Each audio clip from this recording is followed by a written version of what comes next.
क्योंकि ये सियासी फंक्शन है नहीं। दो चीजें जो बहुत वक्त से मुझे परेशान करती आ रही हैं, एक ड्रग एडिक्शन जिसकी हम बात करते हैं, दूसरी बात जो मौसम में बदलाव आ रहा है और इसका असर हम सब पे पड़ रहा है।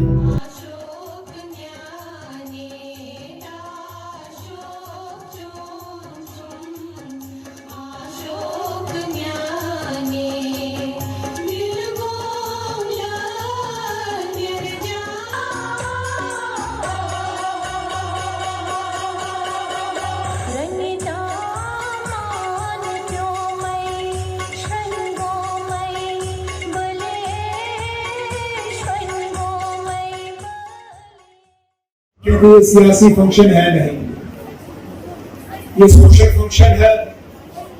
सोशल फंक्शनों में सियासत का लाना मुझे लगता है मेरी तरफ से गलती होगी, खासकर ये देखते हुए कि यहाँ पे हमारे स्कूल के बच्चे बच्चियां हैं और मुझे तो लगता है हमें इनसे काफी वक्त तक इनको सियासत से दूर ही रखना चाहिए, बजाय ये कि कम उम्र में ही हम इनको सियासत की तरफ धकेलना शुरू करें।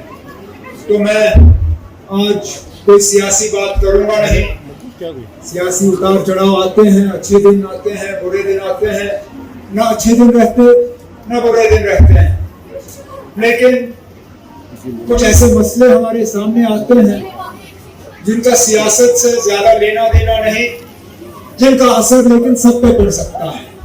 और मैं दो चीजों का यहाँ अपनी तकरीर में जिक्र करना चाहता हूँ, इस उम्मीद के साथ कि जनाब मुबारक साहब और उनके साथी और उनका जो रूरल डेवलपमेंट सोसाइटी है वो इन चीजों की तरफ खास तवज्जो दें, क्योंकि मुझे नहीं लगता है एक एनजीओ को सब कुछ करना चाहिए, क्योंकि अगर आप सब कुछ करने की कोशिश करोगे फिर आप किसी एक चीज में भी कामयाबी हासिल नहीं करोगे। तो बजाय ये कि हम हर चीज में अपना टांग अड़ाने की कोशिश करें और हर चीज को जो है मतलब अपना एजेंडा बनाने की कोशिश करें, मेरी ये मोहतबाना उनसे गुजारिश होगी और मेरा मशवरा भी होगा कि वो एक दो खास चीजों की तरफ तवज्जो दें और उनमें अगर कामयाबी हासिल होती है तो मुझे लगता है जम्मू कश्मीर के जो हमारे बाशिंदे हैं, जो हम सब हैं, हमें इसका भरपूर फायदा होगा। दो चीजें जो बहुत वक्त से मुझे परेशान करती आ रही हैं, जिनका अभी तक हम कोई इलाज निकाल नहीं पाए। एक जो हमारे बच्चों को नशीली दवाइयों का जो एडिक्शन, जो ड्रग एडिक्शन जिसकी हम बात करते हैं, हम दबी अल्फाजों में ये बात करते हैं, खुली बात करना नहीं चाहते, शायद ये सोचते हुए कि अगर हम खुलेआम ये बात करेंगे तो शायद बदनाम होंगे या अपनी सोसाइटी को बदनाम कर रहे होंगे, या शायद ये प्रॉब्लम है नहीं तो हमें इसका जिक्र नहीं करना चाहिए। लेकिन हकीकत ये है कि कुछ जगहों पे नशीली दवाइयों का इस्तेमाल जो है बहुत ज्यादा बढ़ गया है। हमारे बच्चों को जो टेंशन, चाहे वो पढ़ाई का टेंशन हो, चाहे वो हालात का टेंशन हो, चाहे वो घरेलू मसलों का टेंशन हो, वो टेंशन दूर करने के लिए कुछ, मैं नहीं कहूँगा सब, मैं नहीं कहूँगा ज्यादा, लेकिन कुछ हमारे बच्चे जो है नादान, उनको गलत रास्ते की तरफ लिया जाता है और नशीली दवाइयों का जो है उनको इस्तेमाल जो है सिखाया जाता है, जिससे उनका मुस्तकबिल जो है, उनका फ्यूचर जो है वो खतरे में डाला जा रहा है, उनको तबाह किया जा रहा है। और इसका इलाज जो है सिर्फ एक मजहब के पास नहीं है, सिर्फ एक तबके के पास नहीं है, सिर्फ एक इलाके के पास नहीं है, सिर्फ एक सियासी पार्टी के पास नहीं है। एक समाज के तौर पे, एक सोसाइटी के तौर पे हमें इन लोगों की भरपूर मदद करनी होगी।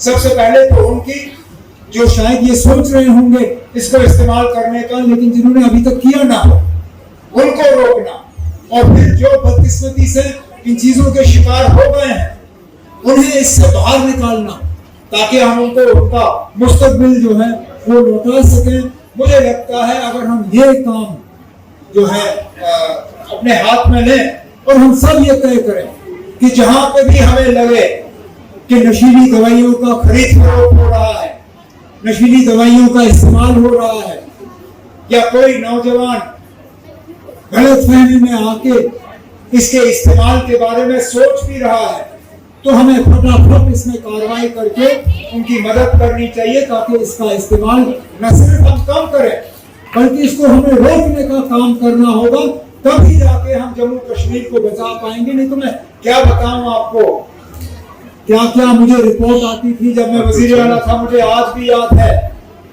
मैंने एक दिन 15 अगस्त की तकरीर में ज्यादातर हिस्सा अपना इस पे इस्तेमाल किया, क्योंकि मुझे रिपोर्ट्स आ रही थी कि किस किस तरह की दवाइयां इस्तेमाल हो रही हैं।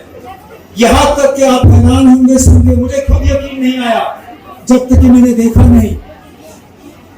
कुछ बच्चे जो हैं जिनको दवाई नहीं मिल रही है, नशीली दवाई, वो जूते का ब्लैक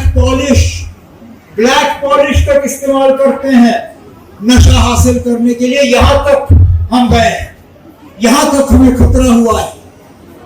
तो हमें यह नहीं सोचना चाहिए कि इसका असर हमें नहीं हुआ है या इसका असर हमें कभी नहीं पड़ेगा।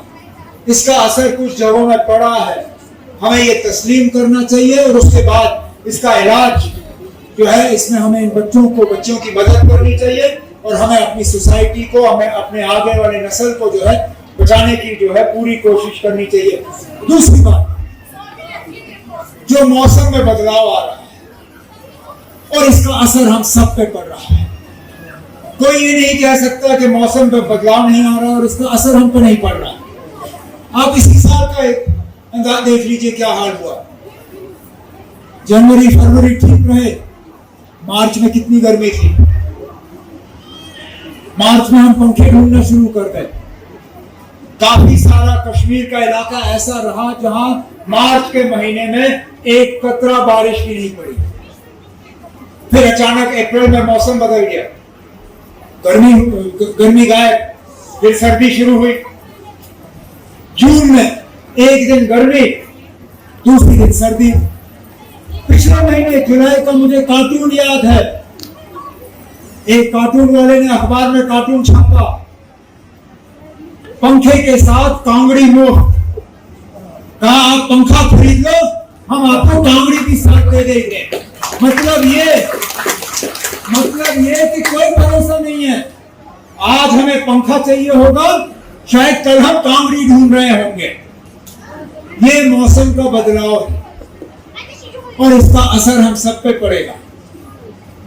पीने की पानी की किल्लत होगी, ज़राअत के लिए जो हमें पानी की जरूरत पड़ेगी उसकी किल्लत पड़ेगी, बर्फ कम होगी, हमारा जो जिसको हम एग्रीकल्चर कहते हैं वो बदल जाएगा। आज हम चावल उगाते हैं, अगर ये हाल रहा, खुदा ना खास्ता हमारे बच्चों को जो है जमीन पे चावल वो उगा नहीं पाएंगे, क्योंकि मौसम इतना बदल गया होगा। अब इसका पूरा इलाज मैं नहीं कहूंगा हमारे हाथ में है, लेकिन कुछ तो हम खुद कर सकते हैं। कुछ चीजों पे हम खुद रोक लगा सकते हैं।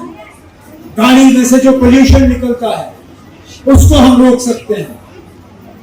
जो हम बिना वजह जो है मलबा कूड़ा वगैरह इसको आग लगाते हैं, इससे बचाव हो सकता है। बहुत सी छोटी छोटी चीजें हैं जो हम खुद कर सकते हैं, जिससे कि हम इस जो आने वाली जो तबाही है, इस तबाही को हम रोक सकते हैं। और इसमें एनजीओज, सोशल ऑर्गेनाइजेशंस का जो है एक बहुत अहम रोल बनता है। इसलिए मैंने आज सियासी तकरीर नहीं की, ना मैंने मुबारक गुल साहब की तरह बहुत ज्यादा एजेंडा यहाँ सामने रखा। मेरी यही कोशिश है कि हम इन सोशल ऑर्गेनाइजेशंस का एक सोशल इस्तेमाल करें। सियासतदान हम अपनी जगह सियासत भी करेंगे, लेकिन सोशल ऑर्गेनाइजेशंस में एक सोशल पैगाम लेके लोगों को आगे वाले इन मुश्किलात का हल करने के लिए तैयार करने में मुझे लगता है हमें एक अहम रोल अदा करना चाहिए। मैं मुबारक गुल साहब से गुजारिश करूं कि इसके बाद जब अगले साल यहाँ पे फंक्शन हो और वीडियो हो, तो हमें फिर पुरानी तस्वीरें देखने की जरूरत ना पड़े। एक साल, इस साल में जितना भी एनवायरनमेंट को लेके, जितना भी ड्रग एडिक्शन को लेके, सोशल इश्यूज को लेके हम ये जो है कामयाबी हासिल करें। मैं उम्मीद करता हूं कि वो वीडियो अगले साल हम देखें। गुल साहब, आपको और आपके साथियों को मैं आज के प्रोग्राम पे शुक्रिया करना चाहता हूँ। जो इसके बाद इनाम हासिल करने वाले हैं आपके तरफ से, मैं उन इनाम हासिल वालों को मुबारकबाद पेश करना चाहता हूँ, इस उम्मीद के साथ कि हम कल एक बेहतर मुस्तकबिल अपने बच्चों और बच्चियों के हवाले कर सके। बहुत बहुत शुक्रिया। Late Shakil Ahmed of Gagangir, Gandarban, Kashmir. He has been a tourist guide hero who lost his life trying to save Dr. Mahesh from Uttarakhand, a tourist in Tarsar, Lake Kashmir. The award is received by his brother Saddam Hussain. Please give a big hand. मेहमान जो हमारा होता है वो जान से प्यारा होता है, जान की परवाह न करके उसने किसी की जान बचाई। Give a big hand. Now Khadija Begum Award. First award goes to Riyaz Ahmad Bhat of Kupwara, who has donated 44 pints of blood to the needy patients. We Kashmiris are very practical. हम खेली नहीं कहते। What we say, we believe it and we do it. We believe in action.